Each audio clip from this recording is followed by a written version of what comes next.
Monsieur le Président, merci.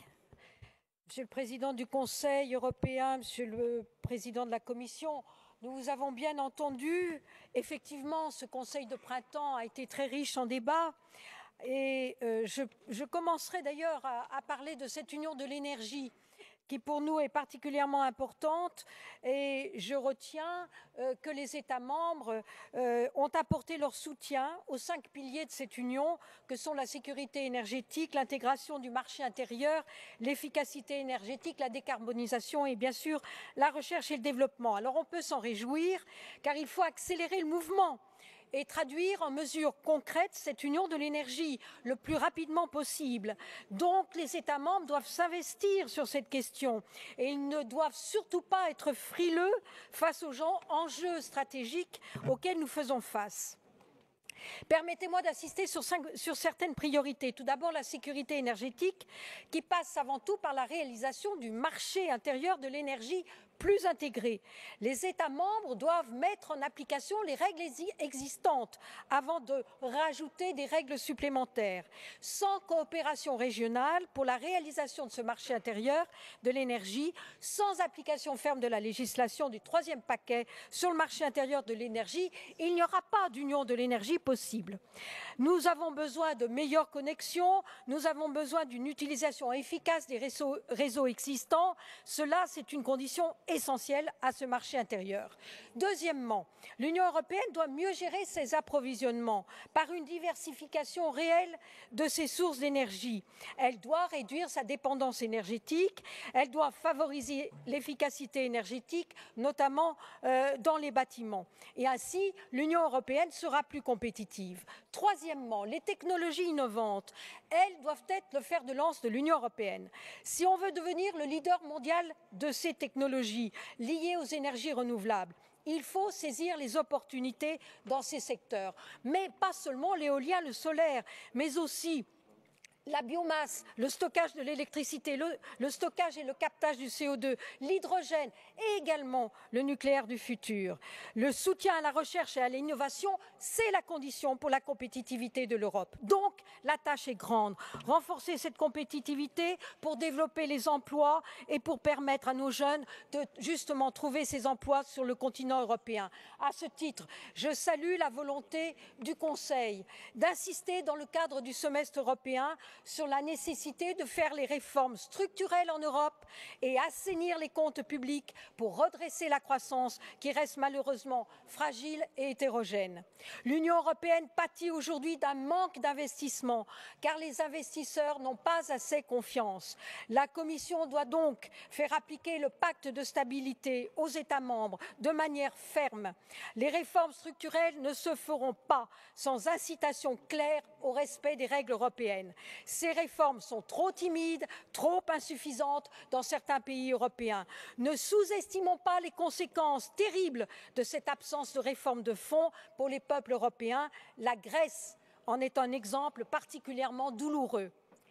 Le Fonds européen, enfin, pour les investissements stratégiques du président Juncker est un signal fort et intervient à point nommé. Nous le soutenons pleinement car il redonne de la confiance dans des domaines où l'on ne prenait plus de risques, faute d'espoir à long terme. Mais j'insiste particulièrement sur la nécessité de préserver la recherche, qu'elle soit fondamentale ou qu'elle soit appliquée, car c'est là le terreau de l'innovation de demain. Je vous remercie.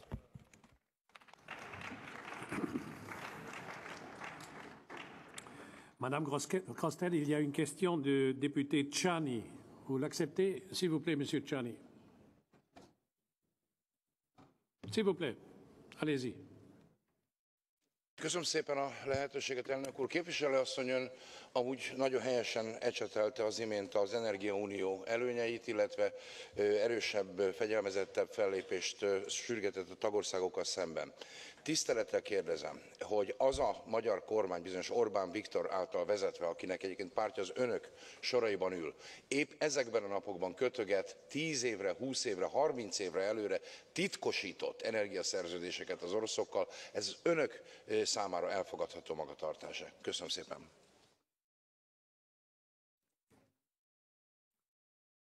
S'il vous plaît. Alors, bien évidemment, chaque État membre est souverain dans le choix de son approvisionnement et de son mix énergétique et de ses possibilités d'approvisionnement. Alors c'est certain que de telles décisions ne vont pas dans le sens d'une harmonisation de ce que nous avons à décider dans le cadre de cette Union pour l'énergie. J'espère que nous arriverons à convaincre tous les États membres qu'il faut effectivement coopérer ensemble. Vielen Dank. Das Wort hat jetzt im Namen der Sozialistischen Fraktion Frau Kollegin van Bremt. Dank u wel, voorzitter, collega's, president. Ik wil het vooral over het energiebeleid hebben en ook over het investeringsbeleid. En ik vond u een beetje kort van stof, moet ik zeggen, als u inging op de Energieunie en de beslissingen. Maar ik wil u toch feliciteren voor de beslissingen die u genomen hebt rond de Energieunie. Waarom? Omdat de kracht van de Energieunie onder de bezielende leiding van vicevoorzitter Šefčovič, de kracht van die Europese Unie zit hem nu net in de totaalbenadering. Niet alleen de energiezekerheid, niet alleen klimaat, hoe belangrijk ook, niet alleen de energiearmoede of de noodzaak aan energie van onze industrie, maar de totale benadering. En als je dat plaatje bekijkt, dan weten we eigenlijk wat er nodig is. We weten dat, het staat ook in de Energieunie. Dan moeten we naar een koolstofarme economie. En dan klinkt dat zeer logisch en dan zijn we het misschien in theorie wel eens. Het blijft een beetje een theoretisch concept en daar moeten we toch voor oppassen. Want er is een tijd geweest dat vooral in Europa we een voortrekkersrol speelden in nieuwe technologie, hernieuwbare energie, zelfs energie en efficiëntie, maar we zijn die leidende rol aan het verliezen. Er zijn andere economieën en regio's in de wereld die dat overnemen.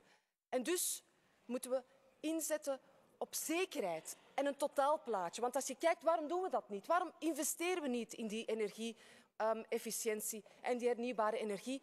Omdat we 28 verschillende soorten beleiden hebben, met een energiemix hier en een energiemix daar, zonder een duidelijk plaatje waar we naartoe moeten. En dat is de kracht van de Energieunie. En daarin moet je prioriteiten stellen.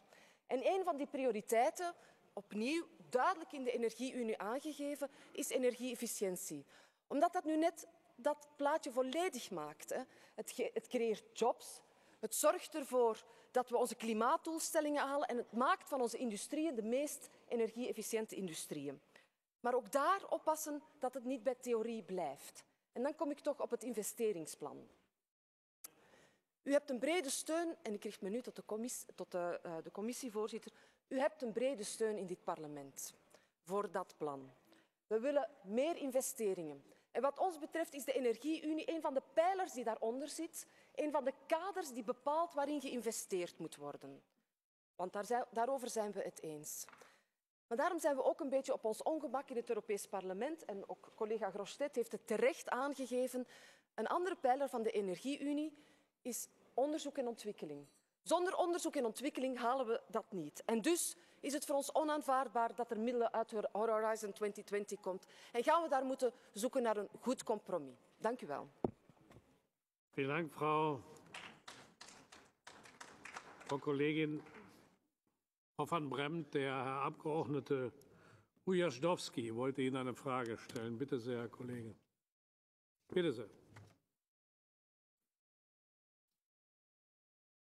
Przewodniczący, koleżanki i koledzy, ja właściwie od pani Grossetête dowiedziałem się, czym jest Unia Energetyczna i bardzo wyraźnie zabrzmiała teza, że jest ona dekarbonizacją. To jest jeden z 5 filarów.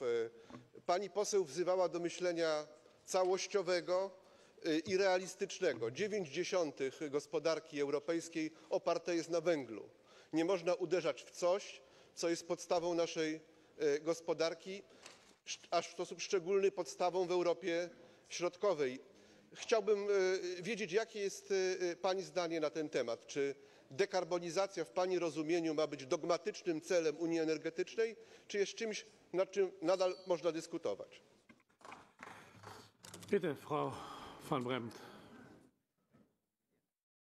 Collega, dat is geen dogma, dat is een absolute doelstelling waarover we het eens zijn, hoop ik. En ik wil iets zeggen over het oosten van Europa, want ik vind dat we daar wel aandacht aan moeten besteden. We kunnen niet zeggen van de een op de andere dag, het is gedaan met kolen en op termijn met gas, al is dat de ultieme doelstelling, als we onze klimaatverantwoordelijkheid willen nemen. Dus je moet daar, transitie is het woord, je moet ervoor zorgen dat je middelen en know-how ter beschikking stelt in het oosten van Europa om de industrie zo energie-efficiënt mogelijk te maken. En er moet mij toch iets van het hart.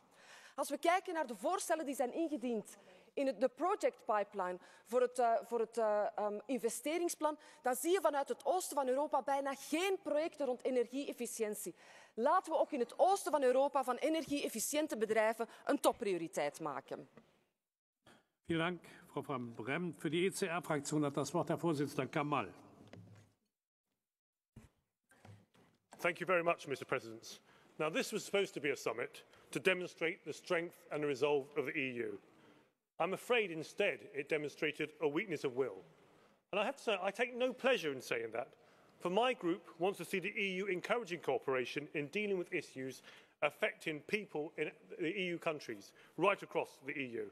Not kicking the can down the road, but on energy union and energy policy, we secured a commitment to the proposals put on the table. The detail was put off until another meeting.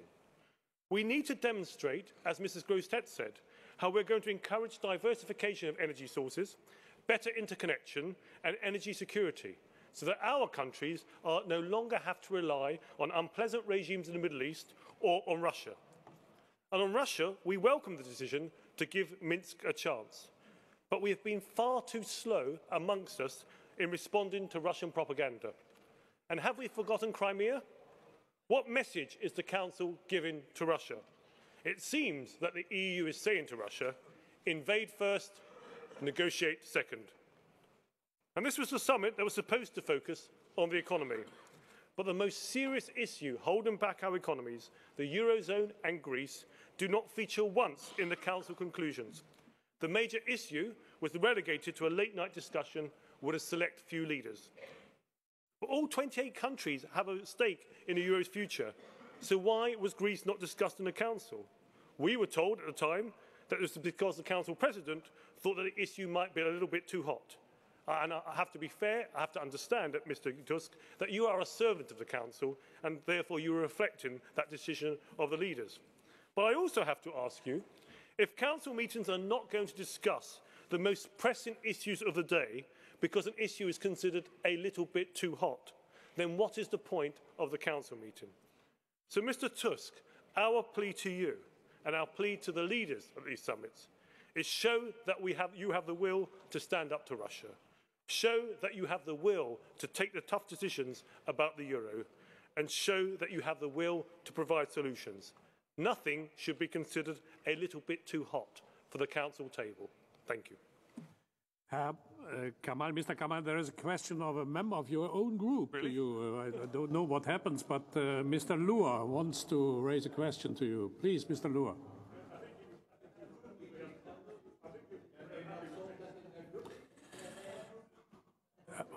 Listen, Mr. Verhofstadt. Please, yeah. Either we take all blue cards or no. Either we take all blue cards or no blue cards. So, hey, Mr. Kamal, listen to your fellow countryman there, Mr. Lua. Thank you. Please. Thank you very much, President. So one other item raised on the sidelines of the summit by Prime Minister Cameron was the impact that changes to EU VAT rules that were agreed 7 years ago are having on micro enterprises that have taken advantage of the internet to set up small businesses. But I understand that one of the Commission President's spokesman's reaction when he heard this matter was going to be raised was, oh, there's just an election on.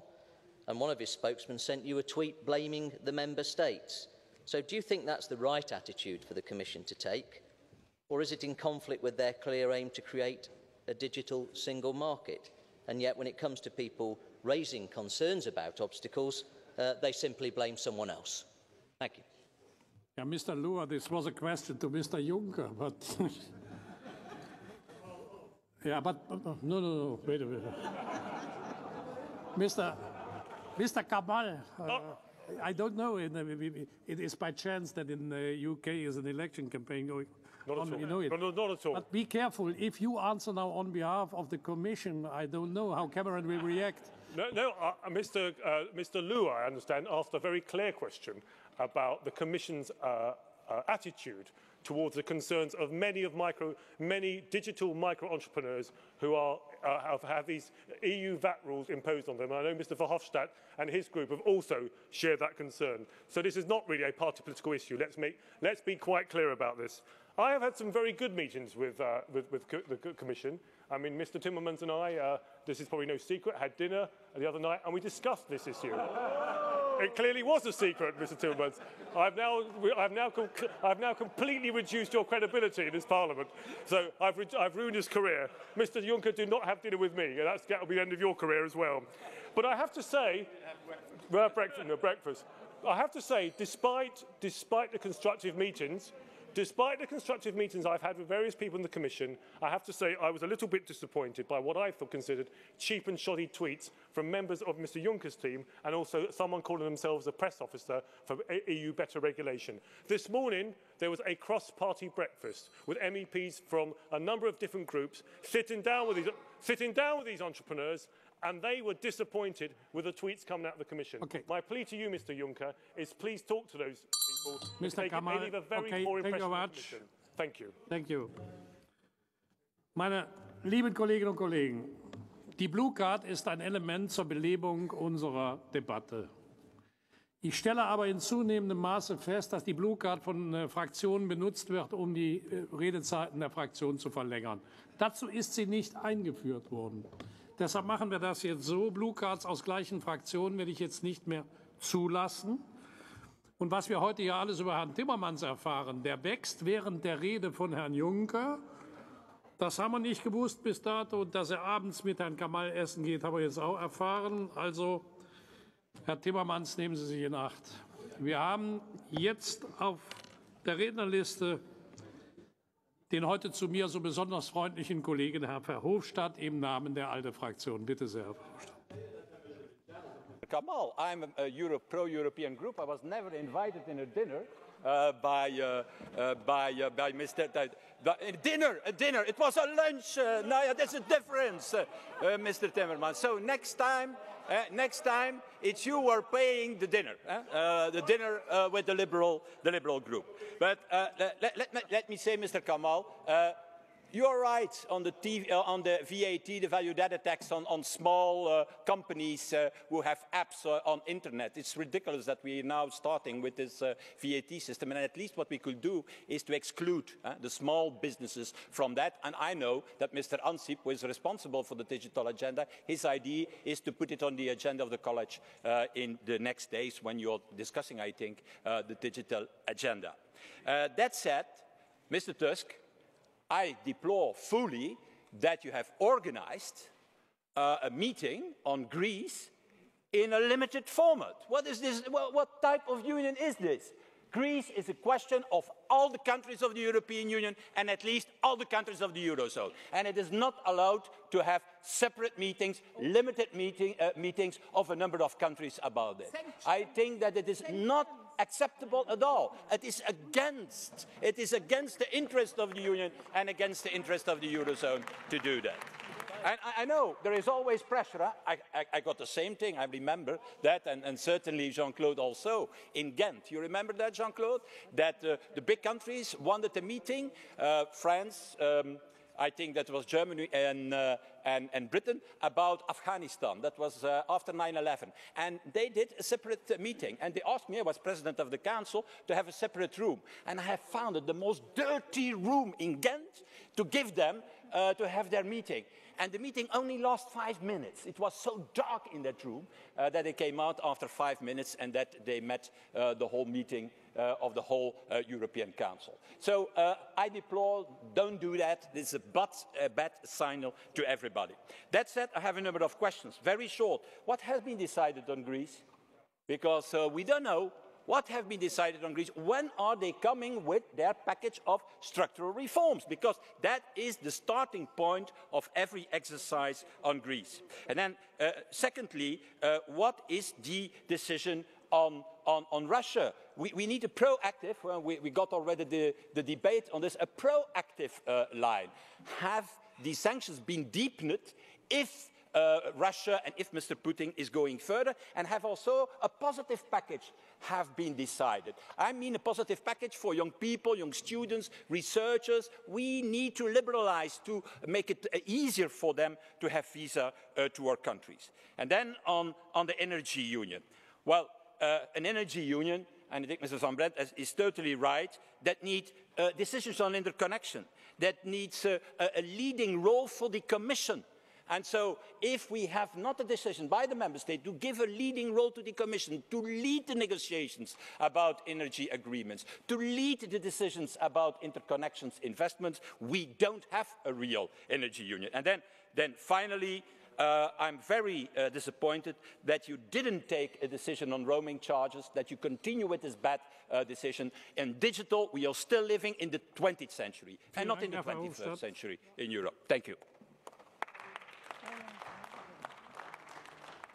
Das Wort hat jetzt im Namen der Vereinigten Linken Herr Silikiotis.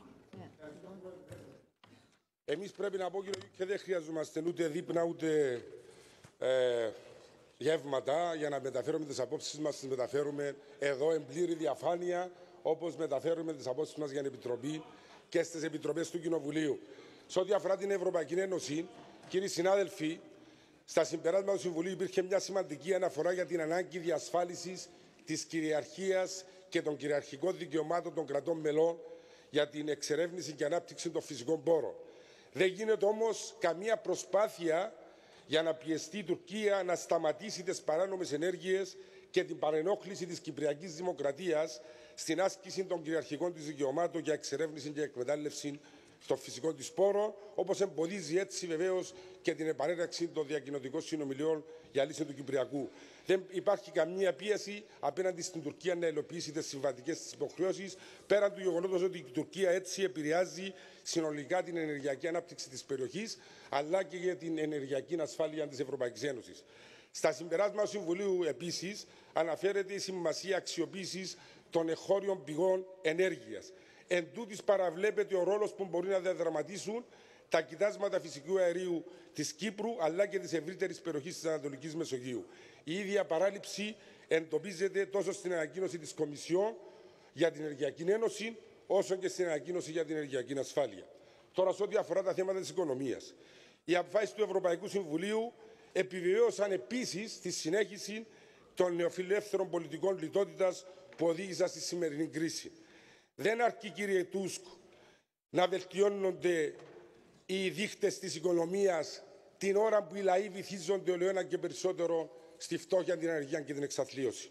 Όσον αφορά την Ελλάδα, το Ευρωπαϊκό Συμβούλιο, η Κομισιόν, η Ευρωπαϊκή Κεντρική Τράπεζα, η Ευρωομάδα πρέπει να σταματήσουν τους χρηματοδοτικούς εκβιασμούς.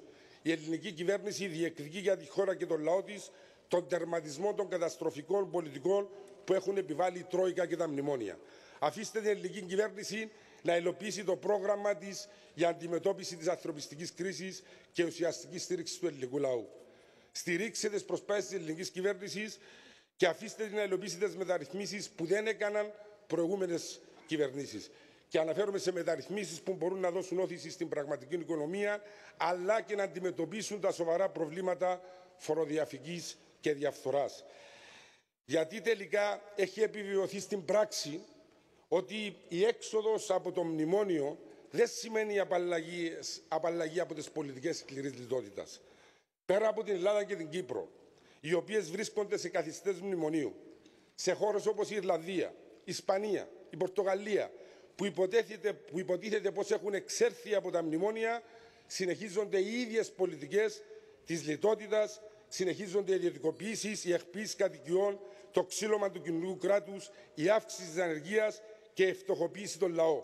Με αυτές τις πολιτικές, οι λαοί της Ευρώπης δεν πρόκειται να εξέλθουν ποτέ από την κρίση. Ευχαριστώ, Πρόεδρε. Silikiotis.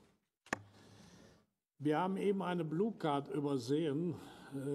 Herr Kollege, ich nehme an, Sie wollen aber eine Frage an Herrn Verhofstadt richten. Ist das richtig?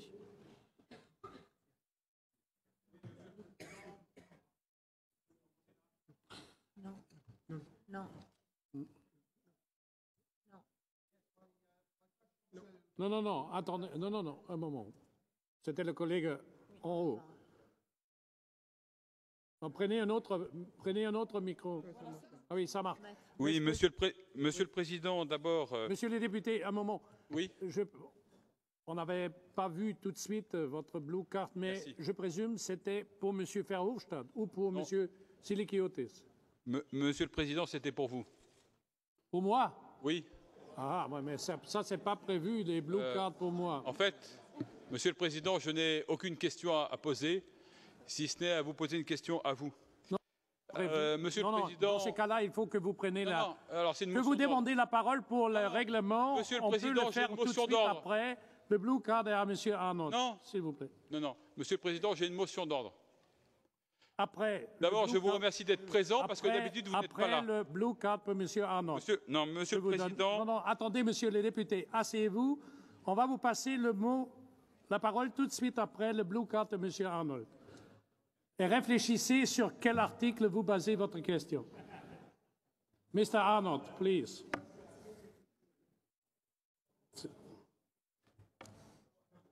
Mr. Verhofstadt, I'm glad to see that you are now fighting against the VATMOS regulations, which are having such a crippling effect on small businesses in my constituency. But I have to ask you this. You have had 7 years to get this right. Why haven't you? Doesn't it say something about the structures in this place where it is possible to sleepwalk into a nightmare like this one?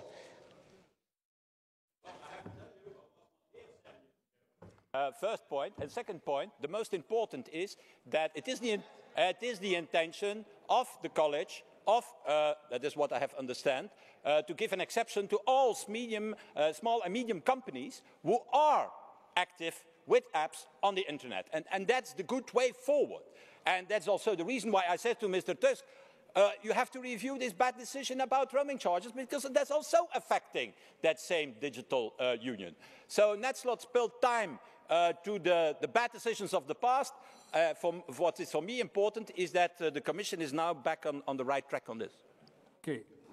So, jetzt zur Geschäftsordnung. Bitte, Herr Abgeordneter, Sie hatten sich. S'il vous plaît. Vous avez demandé la parole.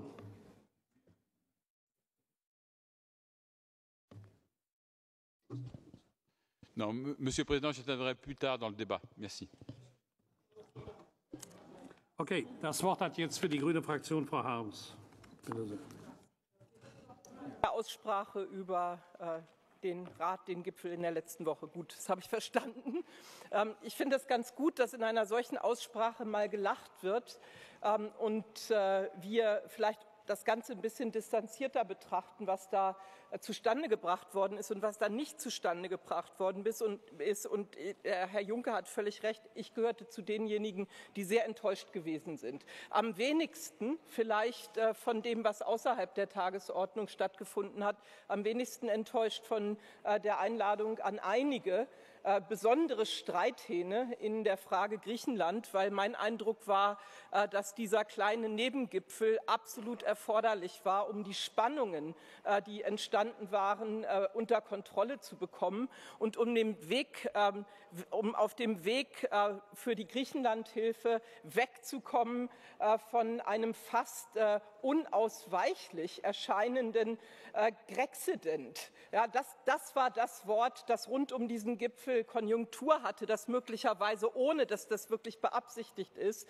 dadurch, dass sich Debatten verselbstständigen, Griechenland aus der Eurozone ausscheidet und wir dann in einigen Monaten hier noch die Trümmer zusammensammeln können, weil ich bin davon überzeugt, dass ein solcher Grexident für Griechenland schlimme Folgen hätte, aber auch für die Europäische Union schwerwiegende politische Folgen hätte.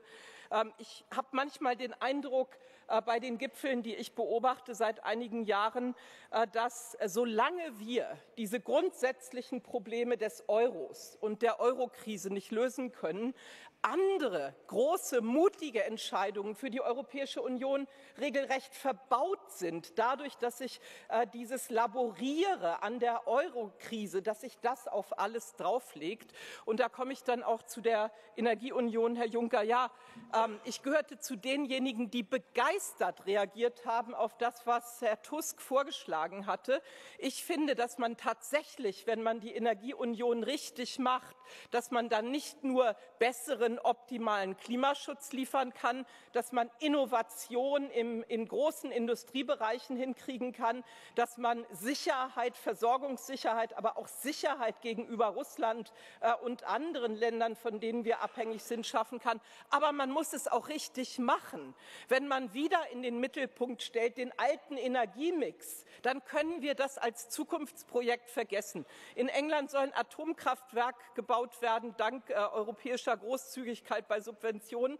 Da soll der Strompreis noch in 35, in 45 Jahren das Doppelte bis Dreifache des heutigen Strompreises betragen. Erzählen Sie mir mal, warum das in den Mittelpunkt gestellt wird und nicht erneuerbare Energien, die heute schon in Deutschland dafür sorgen, dass Industriestrompreise konkurrenzlos niedrig sind in Deutschland, auch wenn immer das Gegenteil behauptet wird. Also Energieunion wäre für mich das, was für die Gründungsväter der Europäischen Union die Verträge für Kohle und Stahl oder Euratom waren. Wenn wir das heute machen, dann müssen wir das fokussieren auf das Neue und nicht auf das Alte. Das muss doch auch für Sie irgendwann mal langweilig sein, oder muss wirklich erst eine ganz neue Politikergeneration kommen, bevor man hier was Neues anfangen kann.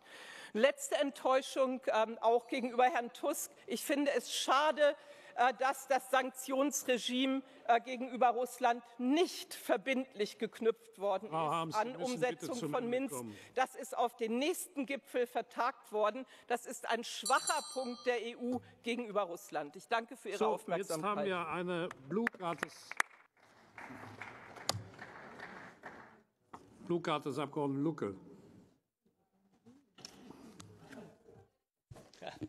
Ja, Frau Kollegin Harms, ich wollte das natürlich gerne aufgreifen, dass Sie gesagt haben, Sie fürchten einen Grexident. Ich teile Ihre Sorgen dort, aber stimmen Sie mir dann nicht zu, wenn ein zufälliges Ausscheiden Griechenlands aus dem Euro als ein Unfall, wenn das eine große Gefahr ist, dass dann angesichts der Tatsache, dass es Griechenland heute nicht besser geht, sondern schlechter als vor 5 Jahren, angesichts der Tatsache, dass eine Regierung da ist, die das Programm nicht fortsetzen möchte, dass es dann höchste Zeit ist, dass ein geordnetes Ausscheiden Griechenlands aus dem Euro von den europäischen Institutionen vorbereitet wird. Danke. Bitte, Frau Harms. In der Auseinandersetzung um richtig oder falsch in der Krisenpolitik immer gegen einseitige Austerität in Griechenland angetreten. Ich weiß, warum Griechenland heute in dieser Situation ist. Da gibt es hausgemachte Verantwortung, aber es gibt auch Verantwortung, die wir hier in diesem Parlament oft diskutiert haben. Wir haben nicht wahre Reformen unterstützt, sondern einseitige Haushaltskürzungen als Reformen verkauft. Das hat zu dieser Situation geführt. Den Weg raus für Griechenland würde ich gerne gemeinsam mit den Griechen suchen. Dafür tritt meine Fraktion an. Und ich sage Ihnen, Herr Lucke, ich bin dagegen, dass wir überhaupt zulassen, darüber nachzudenken, dass jemand die Eurozone oder die Europäische Union verlässt, weil ich glaube, dass damit eigentlich das Aufräppeln, das Auflösen der Europäischen Union insgesamt anfängt. Und davon halte ich in diesen Zeiten gar nichts. Vielen Dank. Das Wort hat jetzt für die Fraktion der EFDD Herr Nuttall. Thank you, Mr. President. Well, today I was going to talk about issues ranging from Greece to the EU's energy policy, but when travelling in, I thought, well, all this can wait because I don't believe today should be about political point scoring. We'll have many opportunities to debate and no doubt disagree, Mr. Juncker, over the next 4 years. But today, in my opinion, should be about quiet and unified reflection. What happened yesterday in the French Alps represented a sickening loss of life and one which has been felt right across our great continent. And although, as you all know, I am thoroughly opposed to the European Union and its institutions, I am actually proud to be a European. Indeed, the fact that my colleagues and I do not believe in the structures of the EU makes us no lesser Europeans. I would therefore, on behalf of my group, like to offer my condolences firstly to Germany. 67 of the 144 passengers who have died were German citizens, including 16 children returning from an exchange trip. Over 40 passengers are believed to be Spanish, and as someone who's lived and worked in Barcelona and someone who still has friends in that great Catalan city, my thoughts are with them at this difficult time. Also on board that tragic flight were Britons, Dutch, Danes and Belgians. This tragedy has touched us all. We must hope, for the sake of the families, that the salvage operation will be swift and that they get the answers that they need as quickly as possible, so that they can understand why this aeroplane fell to the ground and their loved ones lost their lives. I think I can speak not only on behalf of my group, but I'm pretty sure the whole of the European Parliament when I say that our thoughts and our prayers are with the friends and families of those who so tragically lost their lives in the French Alps yesterday. God bless.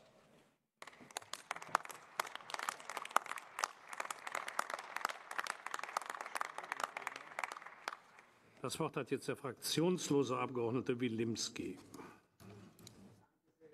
Ich möchte die Gelegenheit nutzen, um von österreichischer Seite und von Seite meiner Partei, der Freiheitlichen Partei in Österreich, tief empfundenes Mitleid für die Hinterbliebenen dieses tragischen Flugzeugunglücks auch zu deponieren, und mögen all jene Menschen, die jetzt trauern, auch ausreichend Kraft und Stärke besitzen, durch diese schweren Stunden hindurchzugehen. Und ich weiß, heute ist nicht der Tag der großen politischen Auseinandersetzung, aber eines möchte ich Ihnen nicht ersparen, und zwar der Mehrheit dieses Hauses. Es gibt aus meiner Sicht ein mehr als legitimes Anliegen, die mehr als brisante Situation in Griechenland hier zu debattieren. Es geht um die Frage des möglichen Ausstiegs Griechenlands aus der Währungsunion. Es geht um unseren Wohlstand und es geht um Kaufkraftstabilität und die Frage, wie Europa sich weiterentwickelt. Und die Mehrheit dieses Hauses lehnt es ab, dass die europäische Volksvertretung darüber debattieren kann. Ich kann nur sagen, schämen Sie sich, meine Damen und Herren, dass Sie von Seiten der Sozialdemokraten und Christdemokraten hier eine Debatte verhindern.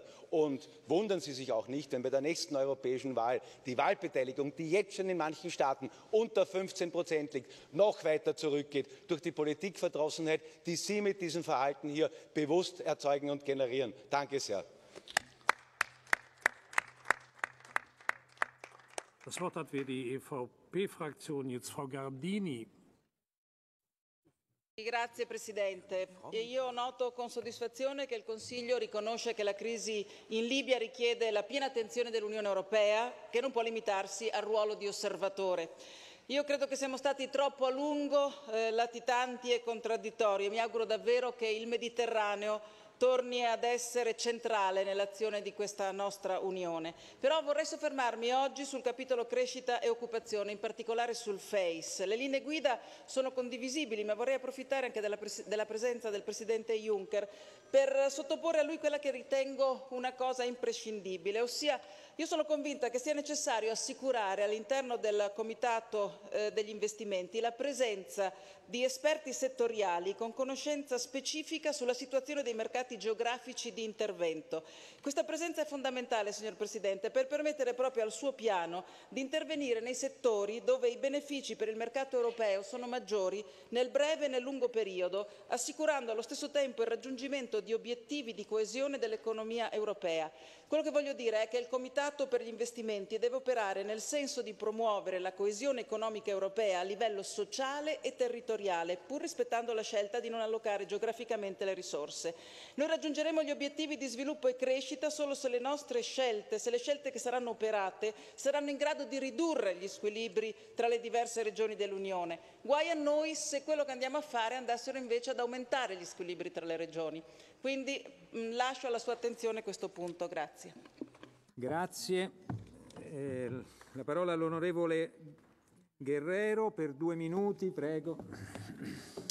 Señor presidente, el señor Juncker al principio de su intervención hacía referencia al contexto económico general en el que nos movemos y señalaba que algunos elementos están variando positivamente, el precio del petróleo, el tipo de cambio del euro, algunas magnitudes macroeconómicas, pero estamos muy lejos de haber superado los problemas que estamos padeciendo desde hace unos años.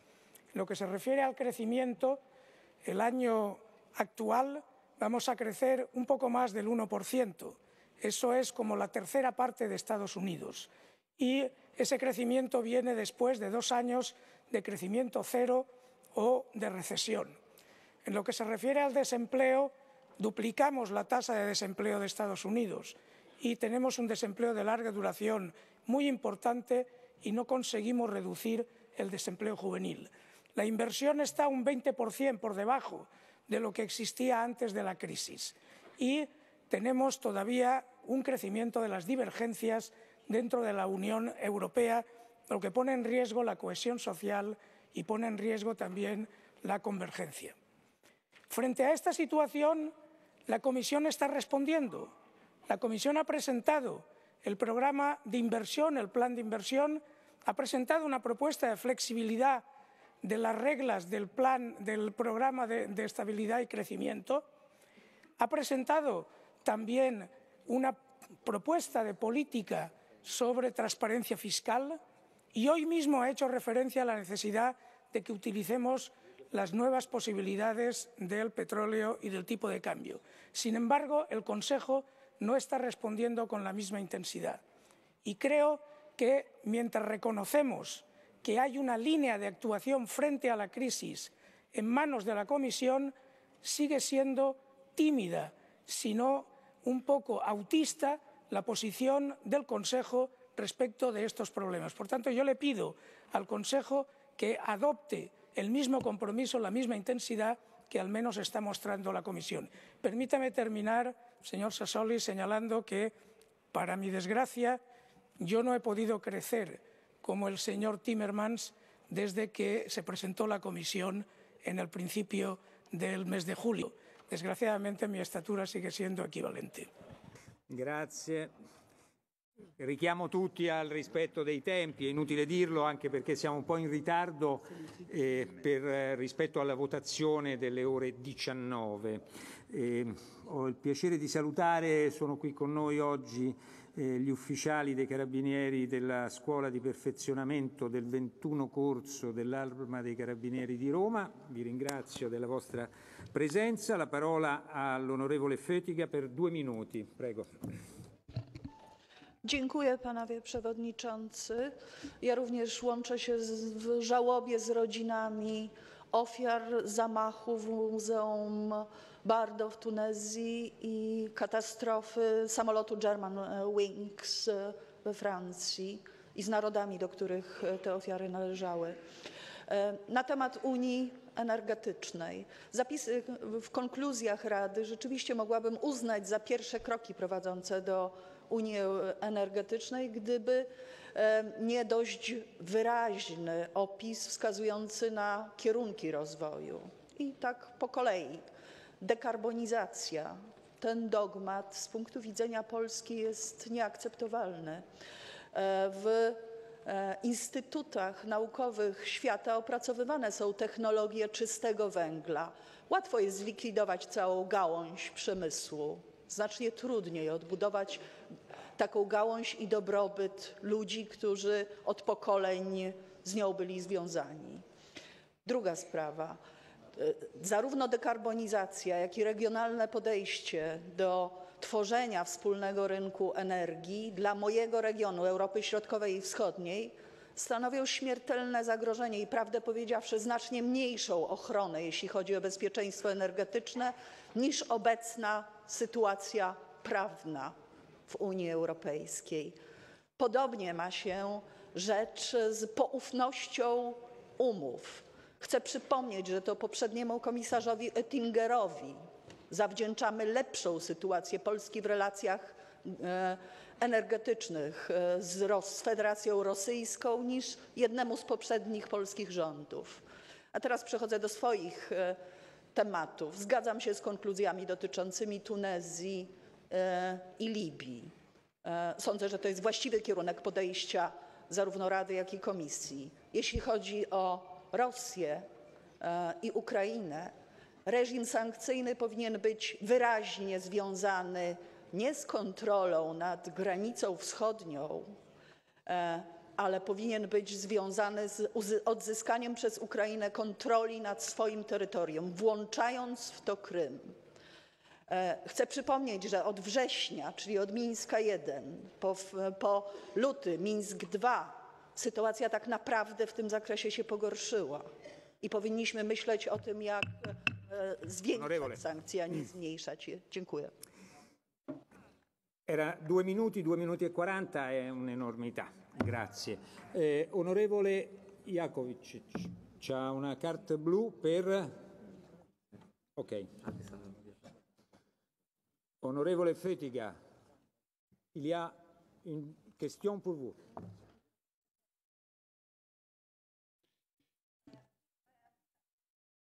Prego, onorevole. Hvala vam lijepo, hvala što ste prihvatili moju plavu kartu. Nekoliko vaših kolega iz Poljske govori cijelo vrijeme o tome kako trebamo dobro razmisliti da li i na koji način rješavati se ugljena kao energenta. Ja sam jedan od onih koji je i u Hrvatskoj protiv jednog projekta koji se pokušava napraviti i izgradnje jedne termoelektrane na ugljen. Pitam vas koje energetske potrebe Poljske vidite i na koji način mislite da bi trebalo uvesti druge energente u Poljsku?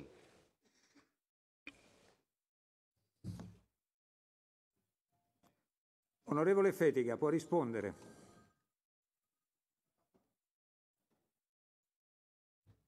Yes, sir, I would like to reply. Certainly, for many years already, we tried to implement unsuccessfully the LNG terminal in Poland. Nobody knows why it's going so slow. It should be much earlier. It should contribute to the energy mix of Poland and security of Poland to make us independent from Russia. The same is with shale gas possibilities. We've been engaged in many projects of this kind. Unfortunately, there are obstacles to this. Also, energy efficiency and other resources are possible. Grazie. Onorevole Crisogonos, a lei 1 minuto e 30.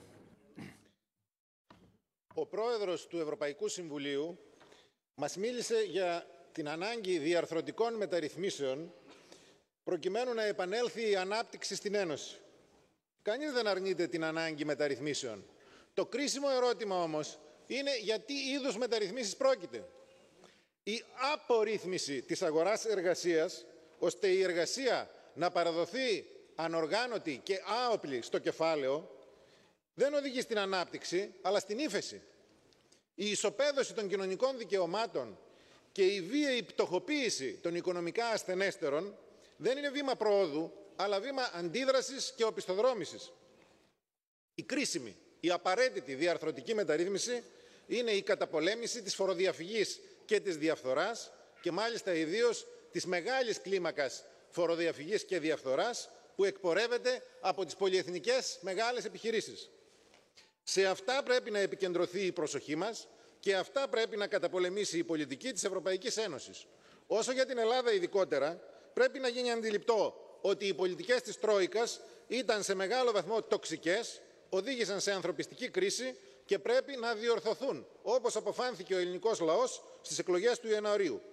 Αυτό πρέπει να γίνει μέσα στα πλαίσια των ευρωπαϊκών κανόνων και βασικά στοιχεία αυτών των κανόνων είναι πρώτον, ο σεβασμός στα θεμελιώδη δικαιώματα, μεταξύ αυτών και στα κοινωνικά δικαιώματα όλων των Ευρωπαίων, άρα και των Ελλήνων, και δεύτερον, το ανέκλητο της συμμετοχής των κρατών στην Ευρωζώνη.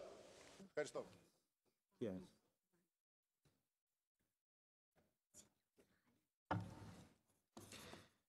C'è per lei, onorevole Crisogonos, una domanda da parte dell'onorevole Valli.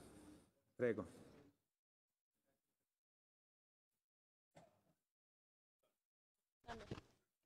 Ok, Questo non glielo so dire. Sì, grazie Presidente. Volevo chiedere al deputato appunto, siccome stanno trovando proprio un muro al Consiglio e non vogliono assolutamente accettare questi evidenti fatti che lei ha riportato, se non sarebbe più giusto appunto iniziare a valutare, visto che questa situazione di stallo poi dopo genera ancora una crisi più grande, un'eventuale exit strategy o uscita dall'euro o iniziare a chiederla appunto in Consiglio in maniera forte. Grazie. Prego, può rispondere 30 secondi. Η έξοδος από την Ευρωζώνη δεν προβλέπεται στους ευρωπαϊκούς κανόνες, ούτε και αποτελεί θέληση του ελληνικού λαού. Η εντολή την οποία έλαβε η ελληνική κυβέρνηση στις τελευταίες εκλογές δεν είναι για έξοδο από την Ευρωζώνη ή πολύ περισσότερο από την Ένωση, αλλά είναι για σκληρή διαπραγμάτευση μέσα στο υπάρχον θεσμικό πλαίσιο, προκειμένου να βελτιωθεί η κατάσταση της ελληνικής οικονομίας και κοινωνίας, προκειμένου να δοθεί στην Ελλάδα μια ευκαιρία να αναπνεύσει. Give Greece a chance. Grazie. Onorevole Tiziana Beghin per 1 minuto e 30. Grazie Presidente. Cari colleghi, nell'ennesimo Consiglio europeo dedicato alla questione greca si è parlato ancora una volta la lingua dell'austerità. Sono dispiaciuta del signor Juncker non è più qui, il signor Tusk, forse comunque mi si comprenderà meglio se la parlerò anch'io, quindi mi permetto di continuare in tedesco. Heute sehen wir eine Erpressung in Europa, eine tägliche Erpressung gegen einen ganzen Volkes. Der deutsche Minister Schäuble erpresst Griechenland, wenn er sagt, ohne Reformen der Griechen passiert gar nichts.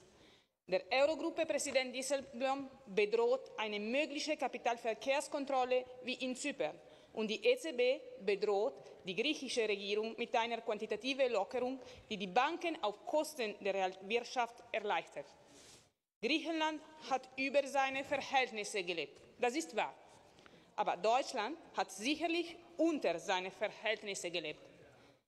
Mit dem Euro sind die deutschen Löhne festgeblieben und Arbeiter sind prekär geworden.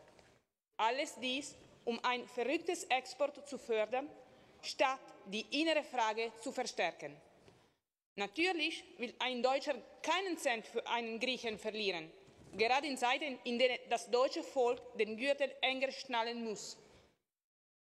Stattdessen die Macht der Hochfinanzen zu kämpfen, haben sie den Euro verwendet, um Arbeit anzugreifen, sowie es in eine Einstellungsvariable zu verwenden. Die Währungsunion hat die europäische Solidarität und Integrationswille zerstört. Griechenland wird auch einen zweiten Zypern werden, und dies, weil sie weigern sich, das Problem zu sehen. Und zwar die Währungsunion funktioniert nicht. Man muss die Zwänge, vor allem die sinnlose 3%-Regel wechseln. Ein Euro-Austritt ist die einzige Lösung für Griechenland. Danke. Grazie. Onorevole Papadakis, 1 minuto. Prego. Και των πολυμερών και διμερών συναντήσεων που ακολούθησαν σημαδεύονται από τη συμφωνία της ελληνικής κυβέρνησης με την Ευρωπαϊκή Ένωση, την Τράπεζά της και το Διεθνές Νομισματικό Ταμείο για να προχωρήσουν οι αντιλαϊκές μεταρρυθμίσεις που θα καταφέρουν νέο βαρύ πλήγμα στους εργαζόμενους και θα δώσουν νέα προνόμια και κεφάλαια στους επιχειρηματικούς ομίλους. Η ελληνική κυβέρνηση συνεχίζει τις ιδιωτικοποιήσεις, την πολιτική της άγριας φορολογίας, την κατεδάφιση του ασφαλιστικού συστήματος. Αυτά προβλέπουν άλλωστε τα μνημόνια και η Τρόικα που με άλλο όνομα μένουν στη θέση τους. Πολύ περισσότερο αυτά ορίζουν οι συνθήκες της Ευρωπαϊκής Ένωσης, οι κανόνες και οι μηχανισμοί επιτήρησης του Συμφώνου Σταθερότητας και του Ευρωπαϊκού Εξαμήνου. Μόνος δρόμος για το λαό είναι με την πάλη του να μην δείξει καμία ανοχή στη νέα αντιλαϊκή συμφωνία της κυβέρνησης με την Ευρωπαϊκή Ένωση για επέκταση του μνημονίου, να δείξει τώρα αποφασιστικότητα για άμεση κατάργηση των μνημονίων των εφαρμοστικών νόμων με ανάκτηση όλων των απολειών, με ρήξη με την Ευρωπαϊκή Ένωση το κεφάλαιο και την εξουσία τους. Grazie. Monsieur Lamassoure, à vous la parole. Je vous remercie, Monsieur le Président. Je félicite le Conseil européen et la Commission pour la nouvelle méthode de travail. Désormais, chaque sommet est consacré à un sujet principal. Cette fois-ci, c'était l'Union de l'énergie. Monsieur le Président du Conseil, je vous invite à prévoir dès maintenant de consacrer à l'automne une réunion du Conseil européen au problème de la fiscalité des entreprises dans l'Union. En effet, la différence du traitement fiscal des entreprises est devenue la cause majeure de fragmentation du marché intérieur et d'inégalité entre les petites et les grandes entreprises. De récentes révélations de la presse ont déclenché l'indignation des opinions publiques, si bien que, comme diraient les physiciens, les conditions de température et de pression sont réunies pour espérer désormais des progrès décisifs en ce domaine. La Commission européenne a adopté un calendrier serré. Le Parlement a créé une commission spéciale pour appuyer, stimuler et prolonger ses travaux. Mais sur ce sujet, Tout dépendra des gouvernements et de la capacité des chefs de gouvernement de se faire obéir par leur ministre des Finances.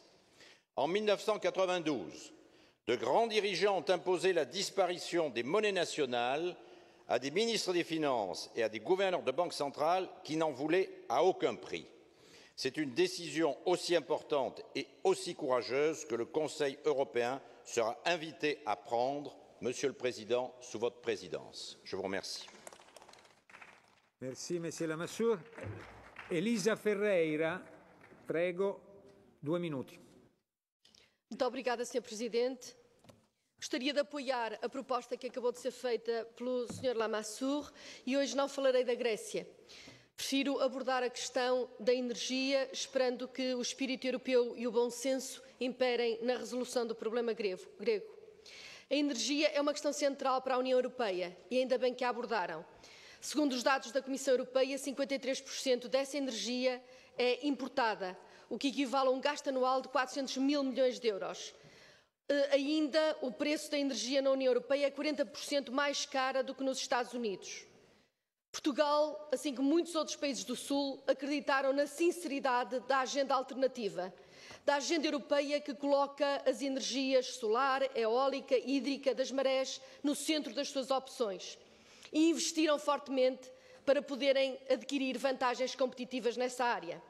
No entanto, quando querem exportar, esses países barram não com uma montanha física, porque essa a tecnologia ultrapassa, mas com a montanha da falta de vontade política de outros países e, sejamos claros, o peso de alguns lobbies poderosos como o lobby do nuclear. No passado dia 4 de março, Portugal, Espanha, França assinaram um acordo que foi hoje aqui evocado por Jean-Claude Juncker, sob os seus auspícios, para a interconexão de pelo menos 10% das suas redes elétricas e da criação das correspondentes redes físicas. O objetivo de interconexão entre Portugal e Espanha é ainda maior, é de 11% em 2016 e 15% em 2020. O último Conselho Europeu reconheceu este acordo e disse que ele constitui um passo bem-vindo para alcançar o objetivo 2020 da União Europeia.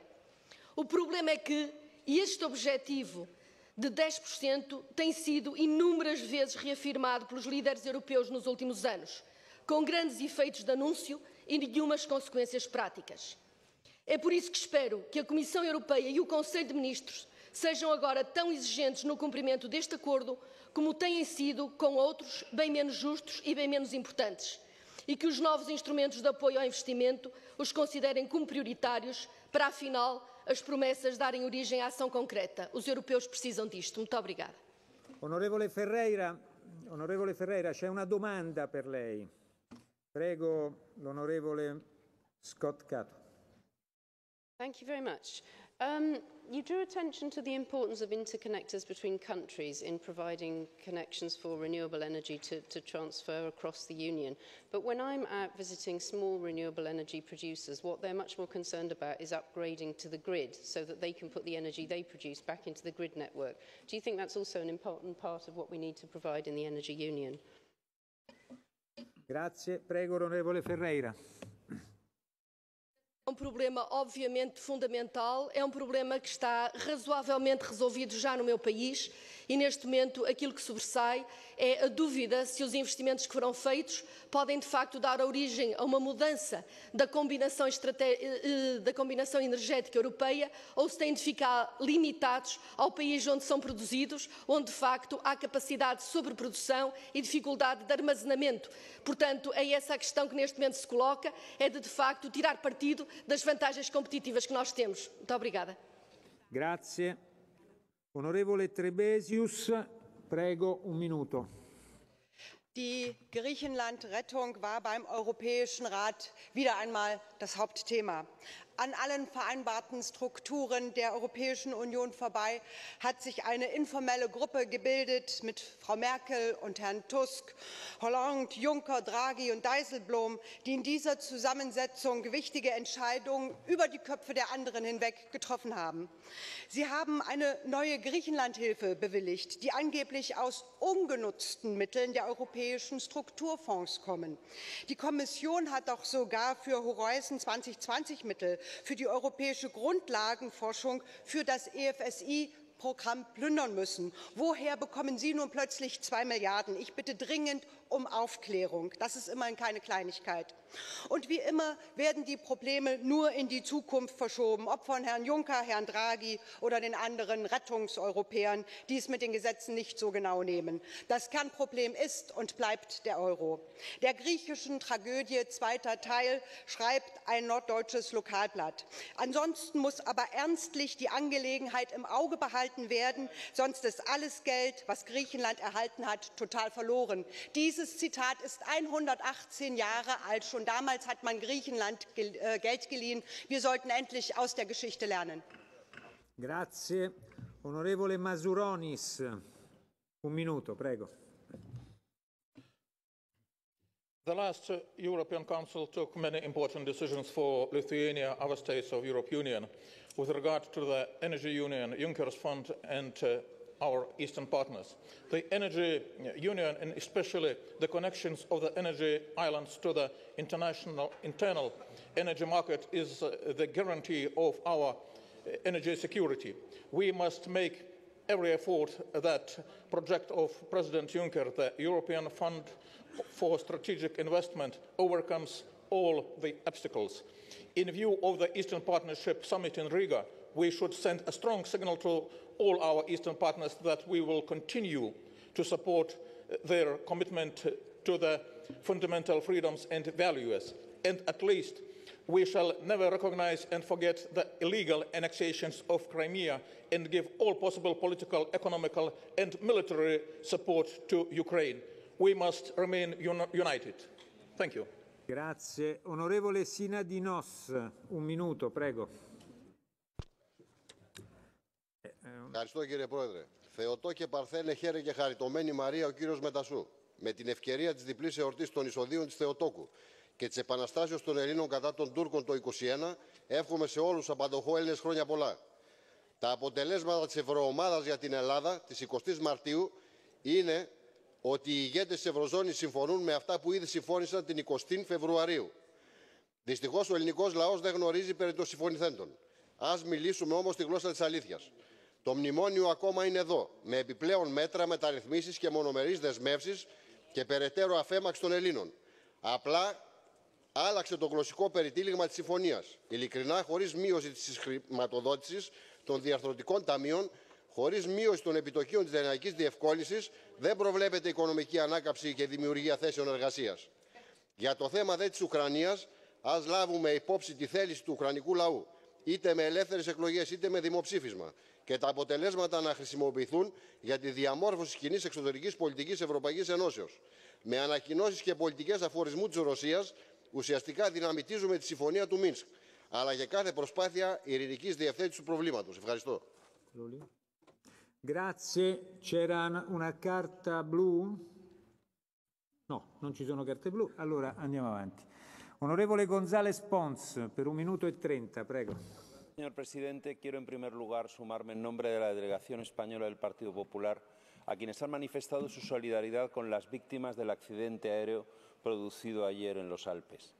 Una tragedia ocurrida en Europa que nos afecta como europeos, que nos emociona como europeos y que debe preocuparnos como europeos. Y aprovechar también para agradecer el esfuerzo que están haciendo las autoridades francesas para recoger los restos de víctimas y ayudar en cuanto pueden a que se resuelva de la mejor manera posible la investigación sobre este accidente. Quisiera también felicitar al Consejo por el acuerdo de la Unión de la Energía por 2 motivos. Primero, porque va a servir para que luchemos mejor desde Europa contra el cambio climático y lleguemos más unidos, más firmes y más coordinados, que es importante, a la cumbre de París.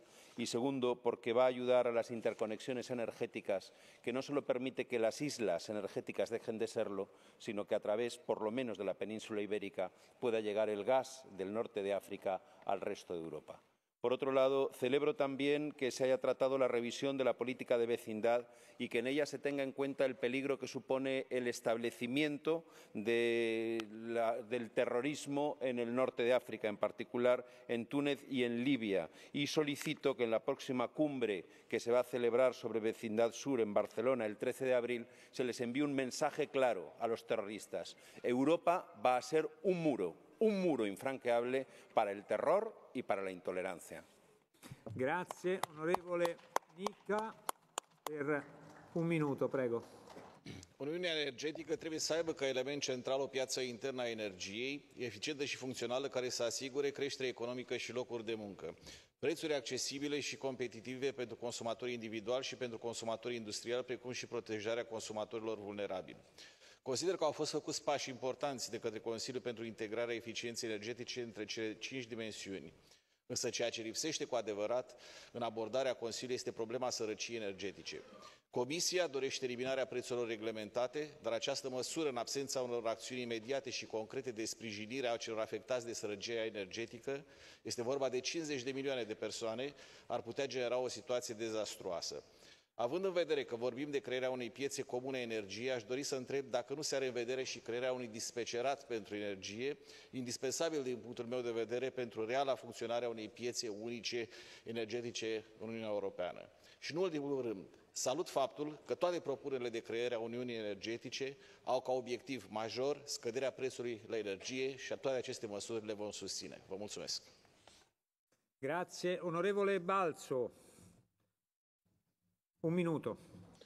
Elnök úr, köszönöm a szót. Az EU csúcson megállapodás született az Európai Energiaunió megteremtéséről. A dokumentum elvileg elismeri a tagállamok önálló jogát ahhoz, hogy az energia mixükről ők maguk döntessenek. A gyakorlat azonban egészen mást mutat. Az Európai Bizottság egyre több tekintetben magának akarja biztosítani az egyes tagországok energiapolitikájába való beleszólást és döntést. Többek között egy ország harmadik féllel való tárgyalásába is be akar kapcsolódni.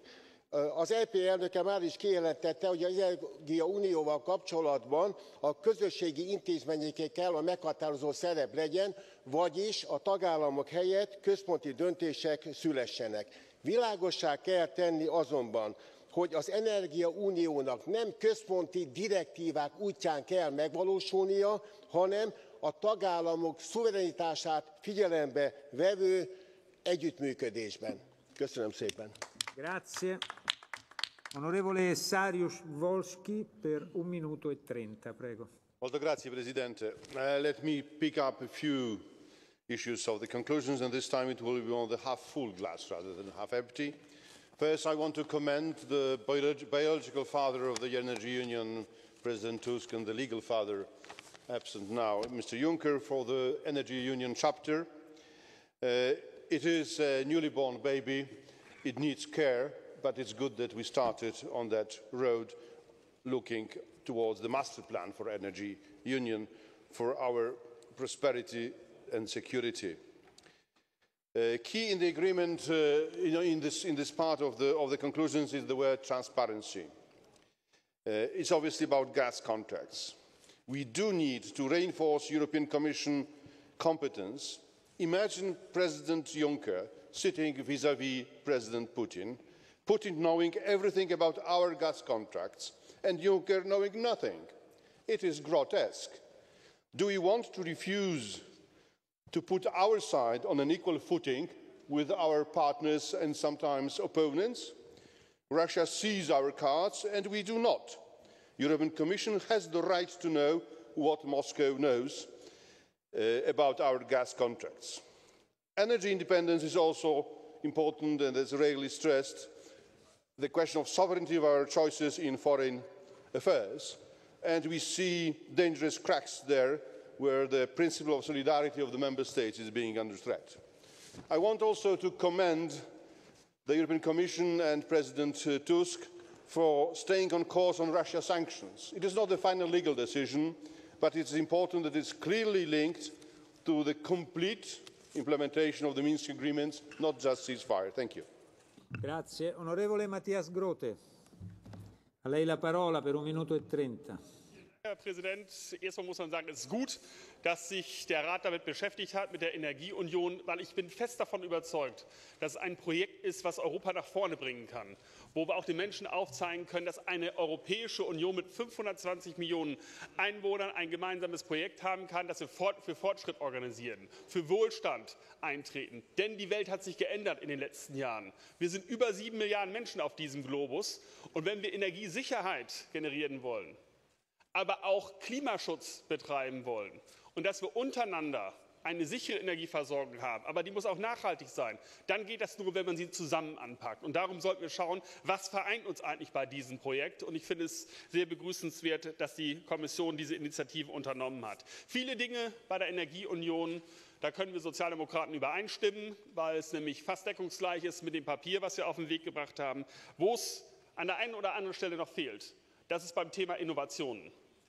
Wir sind, glaube ich, als Kontinent Europa sehr innovationsfähig. Und da sollten wir uns auch unser Hauptaugenmerk drauf legen. Und dass wir klare Gesetzgebung an der Stelle auch haben. Nicht nur, dass wir darüber reden, sondern klare Gesetzgebung, dass Investoren Sicherheit haben, für die Zukunft ihr Geld zu nehmen, zu investieren in erneuerbare Energien, in nachhaltige Energieproduktionsformen.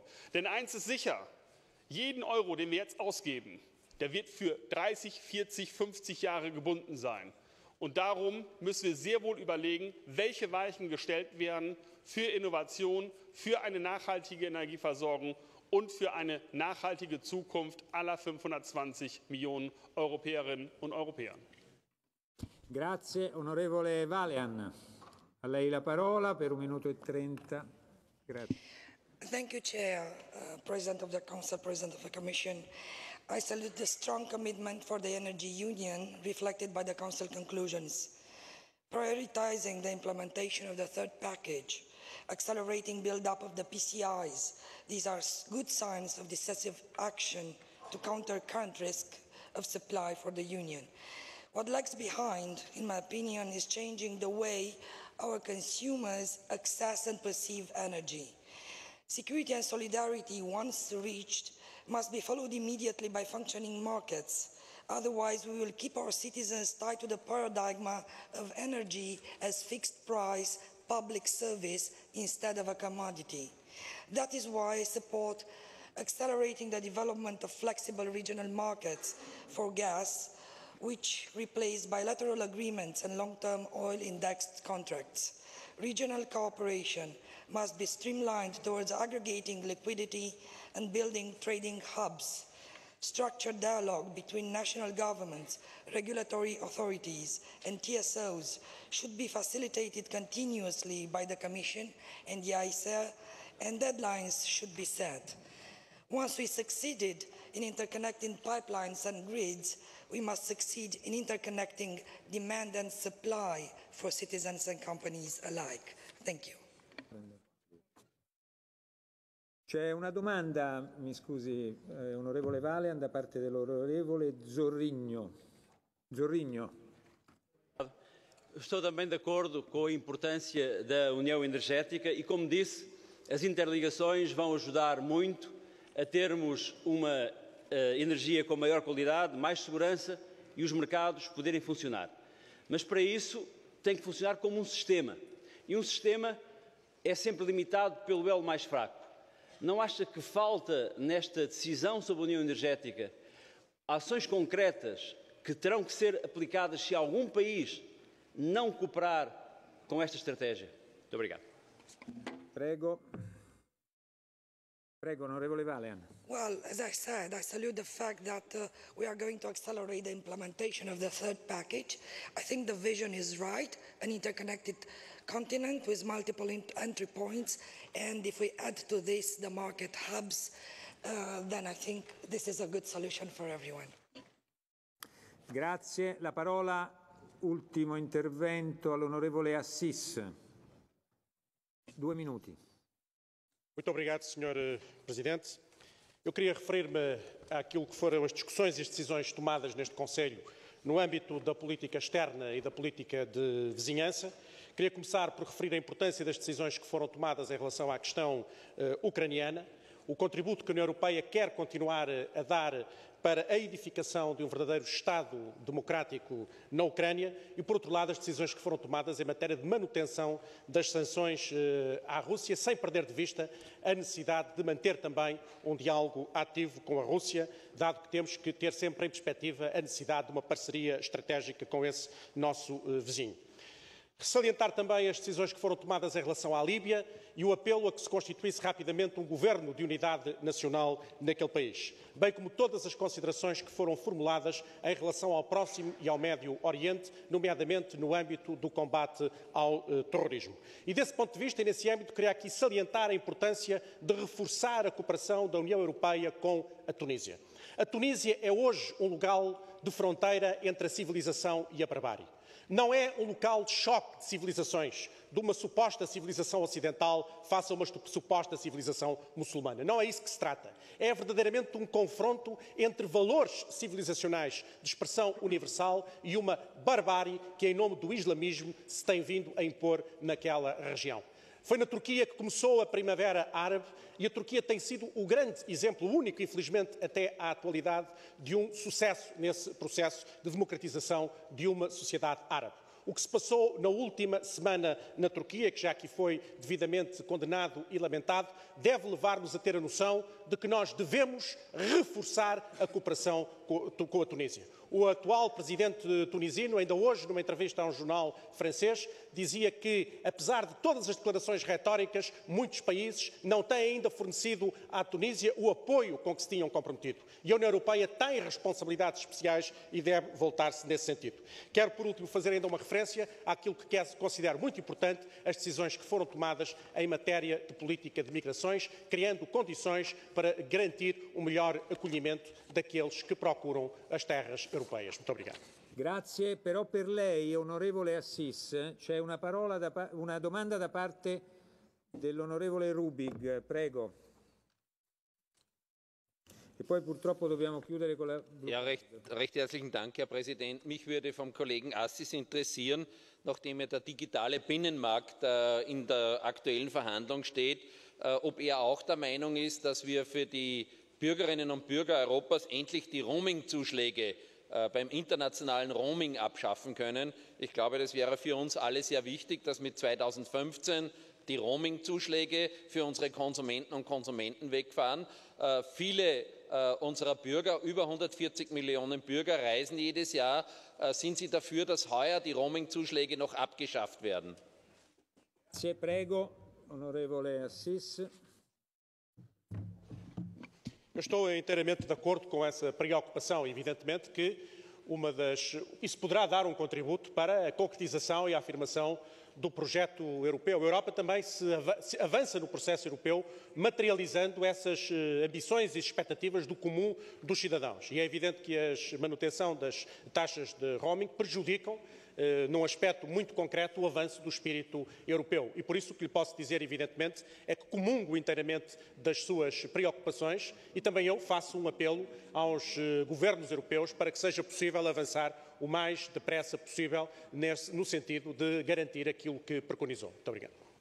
Grazie. Adesso apriamo la procedura Catch the Eye, però vi devo dare una brutta notizia, che siamo in grande ritardo e quindi sarà accettato un intervento per gruppo.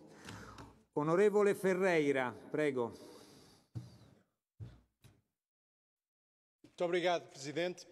Estão à vista os resultados da liberalização do setor energético. As miríficas promessas confrontam-se com a dura realidade. Os monopólios naturais da produção e distribuição de energia foram primeiro retalhados e depois privatizados. Agora, com a dita União da Energia e o mercado interno da energia, criam-se as condições para o avanço da concentração monopolista à escala europeia. É este o objetivo puro e duro, por muito que o procurem envolver e adornar com uma retórica que não passa disso mesmo, retórica ambiental, de eficiência e sustentabilidade. Entretanto, enquanto os novos monopólios privados se abotoam com lucros fabulosos, em Portugal a EDP, no ano passado, gerou novamente mais de 1.000 milhões de euros de lucro, lucros, as famílias, as empresas são asfixiadas por uma fatura energética que nunca foi tão alta. Ora, a insistência e aprofundamento das mesmas políticas não trará resultados diferentes. Quer a dinamização da economia, quer a sustentabilidade do modelo energético, o que exigem é a recuperação do controle público democrático sobre este setor estratégico. Onorevole Jakovic, per un minuto, prego. Već sam u više navrata iskazao podršku zajedničkom energetskom tržištu i energetskoj uniji. Ono što želim naglasiti u ovom trenutku su tri stvari od koje su se dvije dogodile ovih dana. Naime, gospodin Maroš Šefčovič je bio na svečanom otvaranju radova povodom izgradnje plinovoda TANAP u Turskoj, a taj plinovod bi trebao biti sa njegovim krakom TAP vrlo bitan za mnoge europske zemlje. Želim osnažiti interes da se izgradi TANAP i izgradi TAP, jer mislim da je to dobar put kojim se može riješiti problem energetike jednog dijela zemalja Europske unije. Druga stvar, nedavno smo bili u Srbiji, Crnoj Gori i u Albaniji. Ponavljam Komisiji, upozoravam, Balkan ima strahovito velike potencijale, tisuće megavata za obnovljive izvore hidroenergije. I treće je izgradnja LNG terminala na Krku, na sjeveru Jadrana. Pozivam Komisiju da podupre taj projekat. Grazie. Onorevole Marias, prego. Juncker και κύριοι της Κομισιόν, η πραγματικότητα σας διαψεύδει αφού η Τρόικα συνεχίζει να σφίγγει τη θηλιά γύρω από την Ελλάδα προκαλώντας πιστωτική ασφυξία. Χθες ο Ντράγκη, συνεχίζοντας την εκβιαστική του πολιτική, απαγόρευσε και νομικά τις ελληνικές τράπεζες να αγοράζουν επιπλέον έντογα γραμμάτια του ελληνικού δημοσίου. Αλλά και το Euro Working Group σήμερα, παράνομα, απέρριψε το αίτημα της Ελλάδας να της επιστραφεί το 1,2 δισεκατομμύρια ευρώ που από σφάλμα του τούχου σου και της ελληνικής κυβέρνησης επιστράφηκαν στον EFSF. Επίσης, το Eurogroup συνεχίζει παράνομα να αρνείται την επιστροφή 1,9 δισεκατομμυρίων ευρώ από τα τοκογλυφικά κέρδη που έβγαλε η ΕΚΤ από τα ελληνικά ομόλογα. Κυρία Γιούνκερ, σήμερα ο ελληνικός λαός γιορτάζει την Επανάσταση του 1821 που έγινε προκειμένου η Ελλάδα να ανακτήσει την εθνική της ανεξαρτησία. Να γνωρίζετε ότι ο ελληνικός λαός, εμπνεόμενος από τον αγώνα του 21, παλεύει και σήμερα να ανακτήσει την εθνική του ανεξαρτησία και να πετάξει την Τρόικα και τους δανειστές έξω από την πατρίδα μας. Ευχαριστώ. Grazie. Onorevole Benova, un minuto, prego. Ďakujem veľmi pekne, pán predsedajúci. Škoda, že odišiel pán Juncker. Chcela som sa ho opýtať, ako pokračuje komisia v boji proti daňovým únikom a proti daňovým rajom. Ale spýtam sa na dve veci, alebo poviem o dvoch veciach, ktoré sú dôležité z toho posledného zasadnutia rady, a to je diskusia o energetickej únii a to, akým spôsobom budeme ďalej postupovať na Ukrajinu. Myslím si, že energetická únia je jeden z najlepších projektov, ktorý nás čaká. Dôležité bude, aby sme dokázali ustrážiť, aby komisia dokázala ustrážiť a rada, aby dokázala potvrdiť to, že ceny, ktoré vzniknú z takéhoto projektu pre príjemcov, pre ľudí, ktorí častokrát sú naozaj vo veľmi ťažkej životnej situácii, budú akceptovateľné a budú zaplatiteľné. Aby to teda nebol projekt, ktorý bude v prospech veľkých firiem, energetických firiem, ale aby to bol projekt v prospech občanov. A veľmi krátko k Ukrajine. Pán Tusk, tá situácia na Ukrajine je naozaj veľmi zlá. Dneska boli opäť veľké demonštrácie v Kieve. Tentokrát sa demonštruje proti vláde. Bolo by naozaj na mieste, keby sme Ukrajine vytvorili väčší priestor a keby sme sa neobmedzovali iba na akési pôžičky alebo iba na pôžičky, ktoré teraz ideme Ukrajine poskytovať, ale aby sme celú túto situáciu lepšie hodnotili aj z toho politického uhla pohľadu. Ďakujem veľmi pekne. Grazie. Onorevole Suica, un minuto, ultimo intervento. Hvala vam lijepo. Vidimo da se proljetni summit bavio mnogim temama i to od TTIP-a, energetske unije, Libije, Tunisa. Mnoge teme su bile Ukrajine nezaobilazne, mnoge su teme bile na dnevnom redu, no ipak ste se jednoj temi posvetili, a to je energetska unija i dobra je praksa da se posvećujete uglavnom jednoj temi. Energetska unija je trenutno tema koja sve nas zaokuplja, ali ne radi se samo o više od 500 milijuna građana Europske unije koje zanima ta tema, nego radi se i o investicijama u energetiku i vrlo je važno osnažiti investitore kako bi bili sigurni da se u Europi može sigurno ulagati. Želim podržati iz početnog izlaganja gospodine Tuska ste rekli da se strukturne reforme moraju prije svega napraviti na nacionalnoj razini. Tu vas zaista želim podržati jer bez strukturnih reformi na nacionalnoj razini neće biti rasta i razvoja. A nas posebno interesira zaposlenost mladih, odnosno nezaposlenost mladih i molim vas da na tome inzistirate. Hvala lijepo. Grazie. E adesso la parola in sede di replica alla Commissione e poi a